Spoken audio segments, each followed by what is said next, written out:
1 யோவான் 3வது அதிகாரம் வசனங்கள் 19 துவங்கி. 1 John 3rd chapter verses 19 onwards. பரிசுத்தவானாகிய யோவான் எழுதின முதலாவது நிருபம் 3வது அதிகாரம் 19வது வசனம் துவங்கி. கண்களை மூடி ஜெபிக்கலாம். அன்பின் பரம தகப்பனே, அப்பா பிதாவே, என்று உம்மை ஆண்டவரே தைரியத்தோடு கூப்பிடத்தக்கதாக எங்களுக்கு கொடுத்திருக்கிறதான ஆண்டவரே அந்த உரிமைக்காக, ஆண்டவரே எங்களுக்கு கொடுத்திருக்கிறதான அந்த அதிகாரத்துக்காக நாங்கள் உம்முடைய பிள்ளைகள் என்பதை ஆண்டவரே நீர் நிரூபித்து காட்டின ஆண்டவரே உம்முடைய வசனங்களுக்காக உமக்கு ஸ்தோத்திரம் அப்பா. அதை தொடர்ந்து நாங்கள் பிறரிடத்தில் உம்முடைய பிள்ளைகளாக இருப்போம் என்றால் பிறரிடத்தில் எப்படி அன்பு கூற வேண்டும், எங்களுடைய அன்பை வெளிப்படுத்துவது எப்படி என்பதை நாங்கள் ஆராய்ந்து பார்த்தோம். உம்மை நன்றியோடு ஸ்தோத்தரிக்கிறோம் ஆண்டவரே. இன்று படிக்கிற இந்த பகுதியில் தேவன் எங்களோடு பேச வேணுமாறு கேட்கிறோம் ஆண்டவரே. நாங்கள் உமக்கு சொந்தமானவர்கள் என்பதை நாங்கள் எப்படி அறிந்து கொள்ள முடியும் அப்பா? தேவனே கர்த்தாவே, எங்களோடு பேசுங்க ஆண்டவரே. நாங்கள் உம்முடையவர்கள், நாங்கள் உம்முடைய சொத்து, உம்முடைய பிள்ளைகள் என்பதை நாங்கள் ஆண்டவரை உணர்ந்து கொள்ள, அறிந்து கொள்ள, அறிவிலும் சரி உணர்விலும் அனுபவத்திலும் ஆண்டவரே நாங்கள் விளங்கி கொள்ள தேவன் இந்த நாளில் எங்களுக்கு கிருபை செய்வீராக. இயேசு கிறிஸ்துவின் வல்லமை உள்ள நாமத்தில் கேட்டுக்கொள்கிறோம். ஆமேன். அன்பானவர்களே, இன்று நாம் பார்க்க இருக்கிற பகுதி 3வது அதிகாரம். பரிசுத்தவானாகிய யோவான் எழுதின முதலாவது நிருபம் 1 யோவான் 3வது அதிகாரம் வசனங்கள் 19 துவங்கி இறுதி வரை. இந்த யோவான் எழுதின சுவிசேஷத்தில் நாம் என்ன பார்த்தோம்? யோவானுக்கும் இயேசு கிறிஸ்துவுக்கும் இருந்த அந்த நெருக்கமான தொடர்பு. அந்த நெருக்கமான தொடர்பின் மூலமாக அன்பு, தெய்வீக அன்பு என்ன என்பதை அவர் உணர்ந்து கொண்டவராக தன் வாழ்க்கையில் ஆண்டவரே அந்த அன்பின் நிறைவோடு அவர் தேவனோடு இணைந்து வாழ்ந்ததை நாம் குறித்து கவனித்து வந்தோம். முதல் பகுதியில் அவர் சொல்றது தேவனுடைய பிள்ளைகள் யார், பிசாசின் பிள்ளைகள் யார் என்று முதல் பகுதியில் பார்த்தோம். ஒருவேளை அந்த வசனங்களை, அந்த விளக்கங்களை நீங்கள் கேட்கவில்லை என்றால் யூடியூப்ல இருக்கிறது. 1 யோவான் 3வது அதிகாரம் முதல் 10 வசனங்கள். அதை தொடர்ந்து அடுத்த பகுதியில் 1 யோவான் 3வது அதிகாரத்தில் 11வது வசனத்திலிருந்து 18வது வசனம் வரைக்கும் நாம் தேவன் கொடுத்த அந்த பிரதான கட்டளை, இயேசு கிறிஸ்துவிடத்தில் காணப்பட்ட அந்த அன்பு நம்மிடத்தில் காணப்பட வேண்டும். அது எப்படி காணப்பட வேண்டும் என்பதை குறித்து நாம் ஒரு 5 காரியங்களை ரத்தன சுருக்கமாக பார்த்தோம்.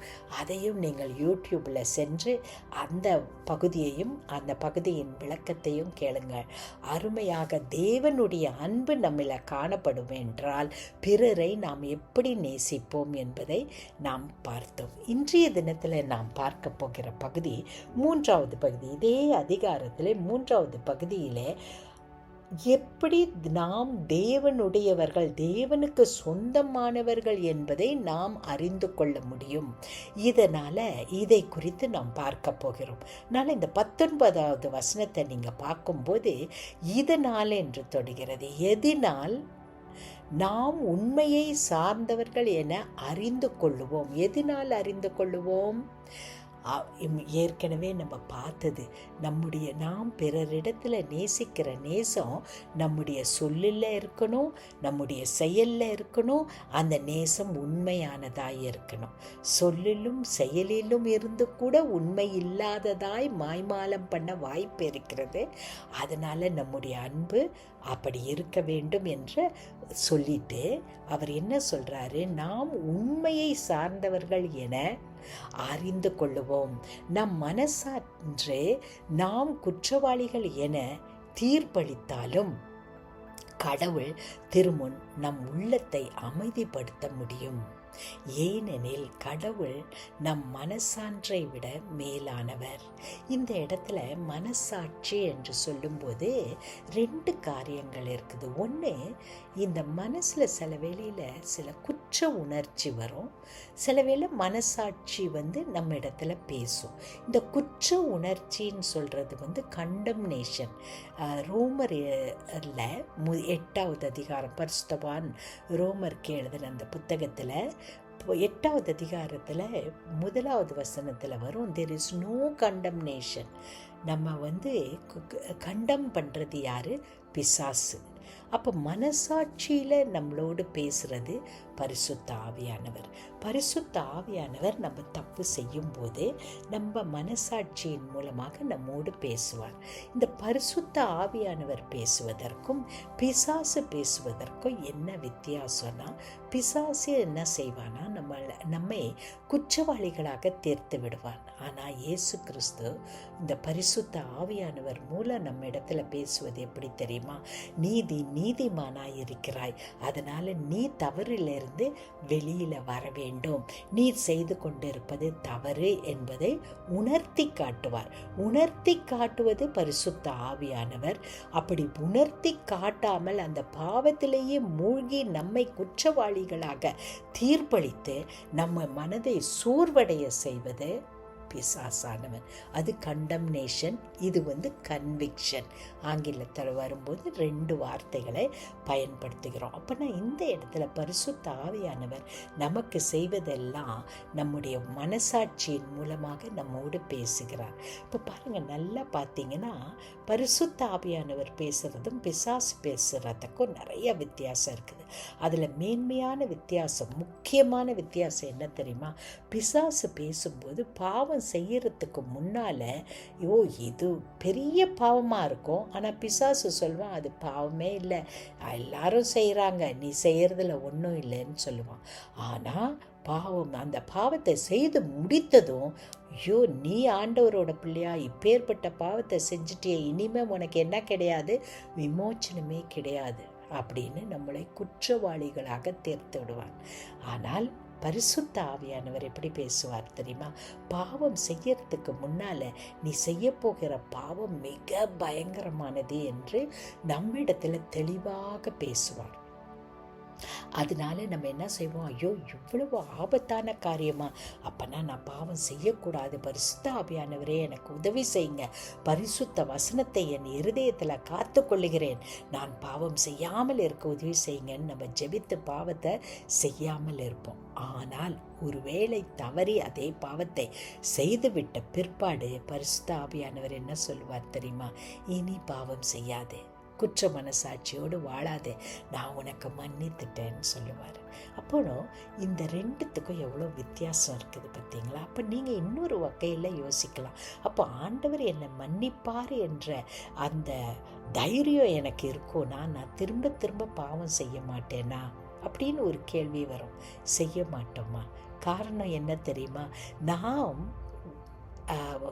நம்ம செயல்படுவது தேவனுக்கும் நமக்கும் இருக்கிற அன்பின் உறவிலே நம்ம செயல்பட்டோம் என்றால் அந்த பாவம் என் தேவனை வருத்தப்படுத்துகிறது. ஏன் வருத்தப்படுத்துகிறது? நாம் பாவம் செய்கிறதுனால அவருக்கு தீமை இல்லை, ஐயோ இந்த பாவம் செய்வதன் மூலமாக என் மகளுக்கு தீமை வருமே என்று தேவன் வருந்துகிறார் அல்லவா? அந்த வருத்தம், தேவனுடைய மேலே இருக்கிற அன்பு இருக்கும்போது அந்த வருத்தத்தை நம்ம விரும்ப மாட்டோம். என்னை இவ்வளவாய் நேசிக்கிற ஒருவருக்கு விரோதமாய் நான் எப்படி பாவம் செய்வேன்? பாவம் செய்யாமல் இருக்கிற ஒரே வழி என்ன தெரியுமாமா? அன்பு. அவர்கள் நம்மை அதிகமாய் நேசிக்கிறார்கள்னா அவங்க இருக்கிறாங்களோ இல்லையோ, ஒருவேளை உலகத்தை விட்டு கூட கடந்து சென்றிருக்கலாம், ஆனால் அவர்கள் மேலே இருக்கிற அன்பின் மூலமாக நம்ம என்ன செய்ய மாட்டோம்? பாவம் செய்ய மாட்டோம். அதை தான் ஆண்டவர் இந்த இடத்துல சொல்கிறாரு. 2 வகையில் பிரித்து, ஒன்று கன்விக்ஷன், அடுத்தது நம்மளை கண்டம் பண்ணுறது பிசாசானவன், கன்விக்ட் பண்ணுறது பரிசுத்த ஆவி. நம்ம எப்படி அவருடையவர், நாம் அவருக்கு சொந்தமானவர்கள் என்பதை நாம் எப்படி அறிந்து கொள்ள முடியும் என்பதை தான் இந்த நாளில் நம்ம பார்க்க இருக்கிறோம். முதலாவது, நாம் அவருக்கு சொந்தமானவர்கள் என்பதை எப்படி அறிந்து கொள்ள முடியும்? காட்ஸ் லவ் இன் அஸ், நமக்குள்ளே இருக்கிற தேவனின் அன்பின் மூலமாக நாம் யார் என்பதை நாம் அறிந்து கொள்ள முடிகிறது. இதனால் நாம் உண்மையை சார்ந்தவர்கள் என அறிந்து கொள்ளுவோம். எதன் மூலமாக அறிந்து கொள்ளுவோம்? தேவனுடைய அன்பு நமக்குள்ளே இருப்பதன் மூலமாக நாம் அறிந்து கொள்ளுகிறோம்.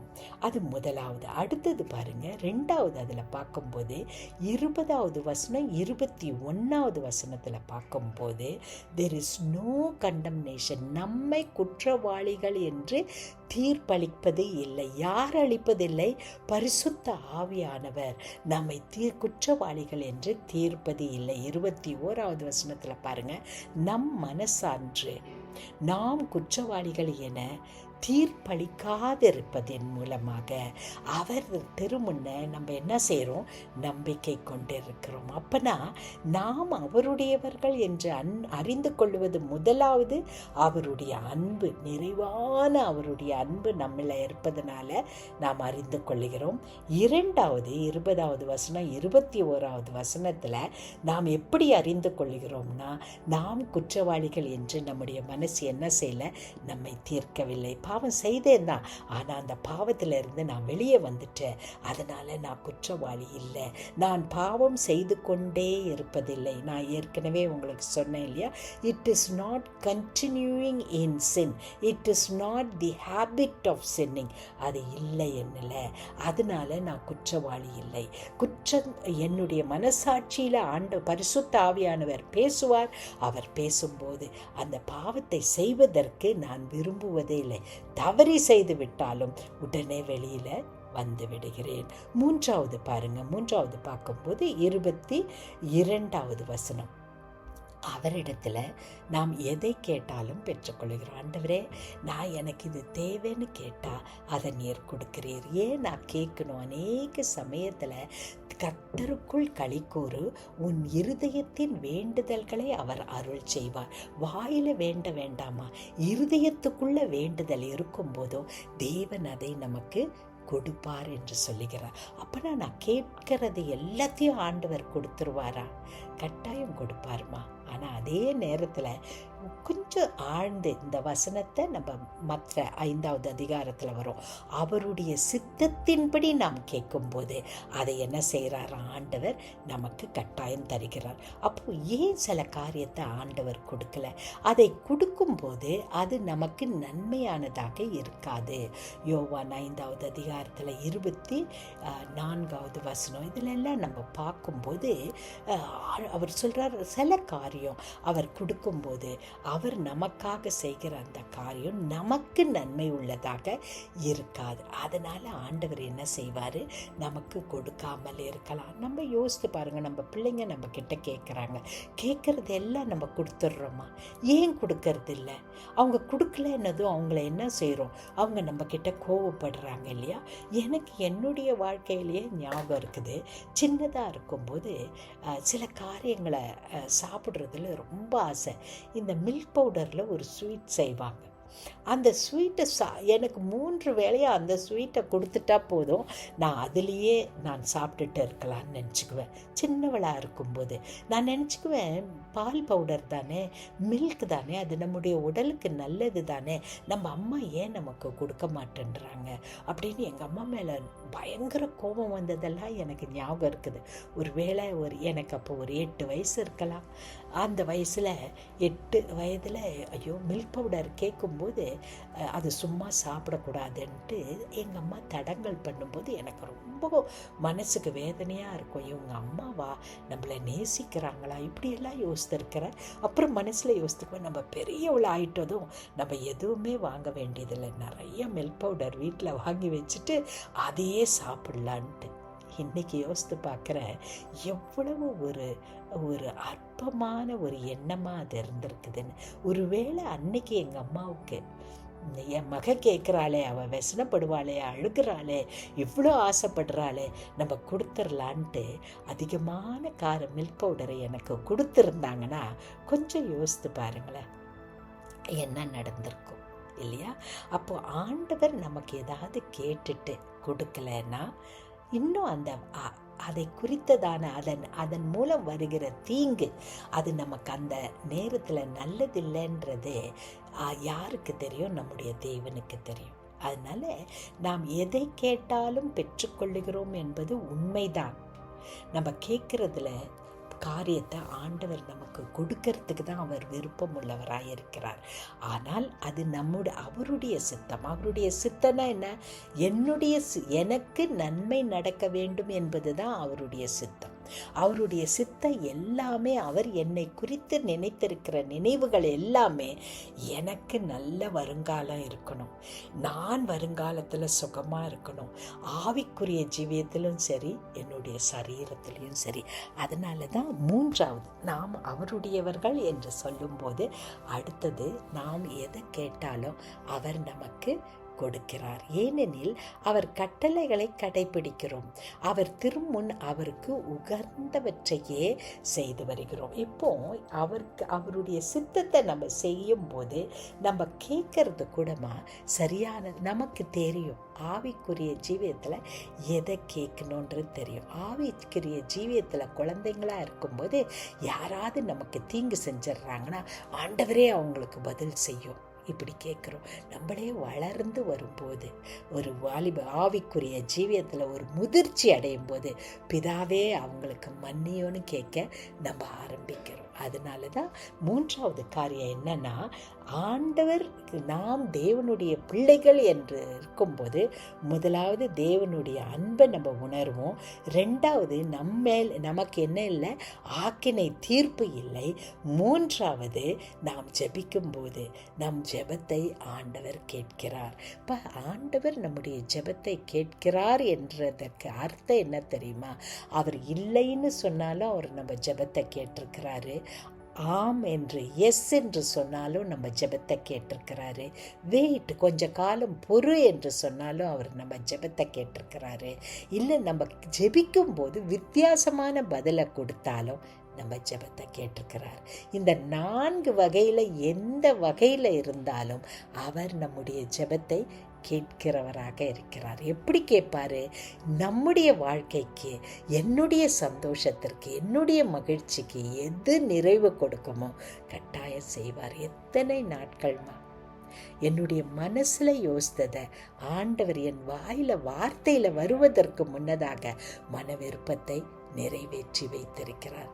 அதனால இது மூன்றாவது காரியம். அடுத்தது பாருங்க, 22, 23வது காரியத்தை நம்ம வாசிக்கும் போது பரிசுத்த ஆவியானவர் நமக்குள்ளே வாசம் செய்கிறார். இதன் மூலமாக நாம் அவருடையவர்கள், நாம் அவருக்கு சொந்தமானவர்கள் என்பதை நம்ம என்ன செய்ய முடியும்? அறிந்து கொள்ள முடியும். கடவுள் நமக்கு கொடுத்த கட்டளையின்படி அவருடைய 23வது வசனம் வாசிக்கிறேன்.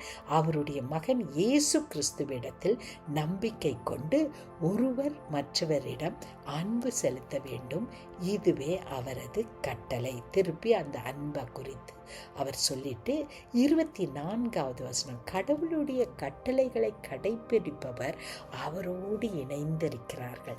அவரோடு இணைந்திருக்கிறார்கள்ன்றது எத்தனை தடவை வருது உங்களுக்கு ஏற்கனவே சொல்றான். அபைடிங் இன் கிரைஸ்ட் 20 முறை அவரோடு இணைந்து. ஏன்னா யோவான் தன்னுடைய வாழ்க்கையின் ரகசியத்தை அவர் எப்படி கற்றுக்கிட்டார்னா, தேவனோடு இணைந்து வாழ்கிற வாழ்க்கை தான் பெரிய ஒரு அற்புதமான வாழ்க்கைன்றதை அறிஞ்சிட்டு அவர் சொல்றாரு, கடவுளும் அவரோடு இணைந்திருக்கிறார், கடவுள் நம்மோடு இணைந்திருக்கிறார் என்பதை அவர் நமக்கு அருளின தூய ஆவியானவரால் அறிந்து கொள்ள முடியும். ஹல்லேலூயா.